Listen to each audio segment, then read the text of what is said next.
हमारे साथ आरजेडी के सांसद मनोज झा बात करेंगे। चुनावी साल है, पीएम मोदी बिहार दौरे पर आए हुए हैं। अभी रैली को भी उन्होंने संबोधित किया। ऑपरेशन सिंदूर का तो जिक्र वो कर रहे थे अपने भाषण में, लेकिन निशाने पर लालू परिवार रहा। लालू जी पर अटैक किया कि जिनको रेलवे को आधुनिक करना था उन्होंने भ्रष्टाचार किया, सामाजिक न्याय के नाम पर गरीबों को लूटा। जंगल राज वालों से सावधान रहिए। क्या जनता ये सुनना चाहती थी या ये सुनना चाहती थी कि एनडीए का एजेंडा क्या है चुनाव को लेकर?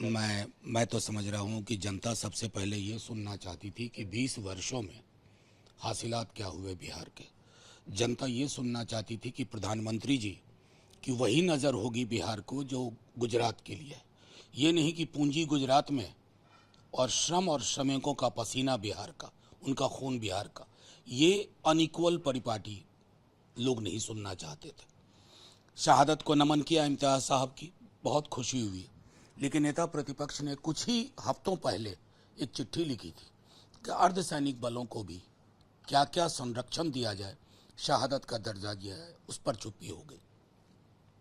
बड़ी बड़ी बातें की, छोटी छोटी बातें भूल गए कि 9वीं अनुसूची में बढ़े हुए आरक्षण को शामिल करना, बिहार को विशेष राज्य का दर्जा, ये भूल गए।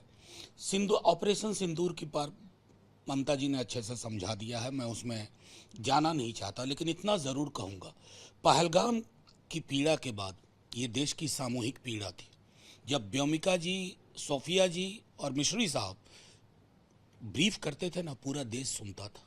वो थी एकजुटता। उस एकजुटता को प्रधानमंत्री जी कुछ दिन और बने रहने देते थे।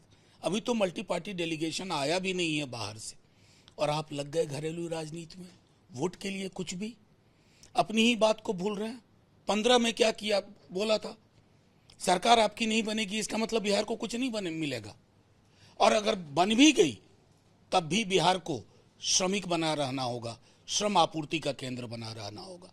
इस पर आपसे सुनता।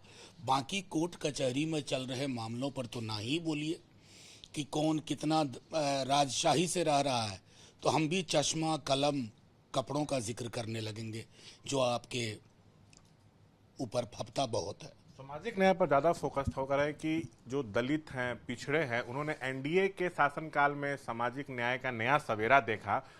आप लोग के शासनकाल पर अटैक किया कि उस समय तो इन्हीं समाज के लोगों को सबसे ज्यादा पलायन करना पड़ा, सिर पर छत नहीं था, शौचालय नहीं। कभी कभी मुझको लगता है कि हमारे मीडिया के साथियों की भी मजबूरियां हैं कि कोई भी गरिमा विहीन बात कर दे, लेकिन आपको पूछना पड़ेगा। तो आप पूछें तो बहुत बढ़िया। गोलवलकर राजद और कांग्रेस के नहीं थे। गोलवलकर को नमन करते हैं, पुष्पांजलि चढ़ाते हैं प्रधानमंत्री जी।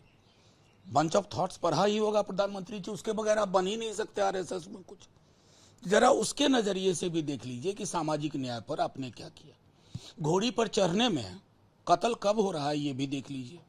ये सारी चीजें देखिए। अधिकार को रेटोरिक से नहीं खारिज किया जा सकता। अब मामला बहुत आगे बढ़ गया है। कास्ट सेंसस, निजी क्षेत्र में आरक्षण, समानुपातिक प्रतिनिधित्व, इस पर बोलिए। बाकी सब बेईमानी है, बेईमानी है, डिसऑनेस्टी है। एक आखिरी सवाल, अब तो चुनाव भी होने हैं कुछ महीने में। ये जो दौरा हो रहा है, इससे क्या कुछ एनडीए को लाभ होगा आपको लगता है, या आप ही लोग अभी मजबूत? प्रधानमंत्री जी बिना लाभ के तो कुछ करते नहीं है। कपड़ा भी लाभ हानि देख के ही पहनते हैं। तो मैं कहूंगा कि जनता का फैसला रहने दीजिए। ऐसे लाभ हानि अगर मीडिया में तय होने लगेगा तो बड़ी मुश्किल होगी। तो ये थे बातचीत करते हुए मनोज झा। कैमरा पर्सन विशाल राय के साथ मैं शशांक कुमार, एबीपी न्यूज पटना।